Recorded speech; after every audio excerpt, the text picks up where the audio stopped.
భక్తులెంత మందొచ్చిరో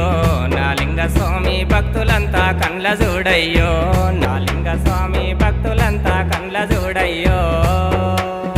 శంభు మీద శంభు పెట్టి శంభులో చామంతి పెట్టి శంభు పూజలు చేసినప్పుడు నా లింగ స్వామి పూజ కాడ హమ్మలేదాయే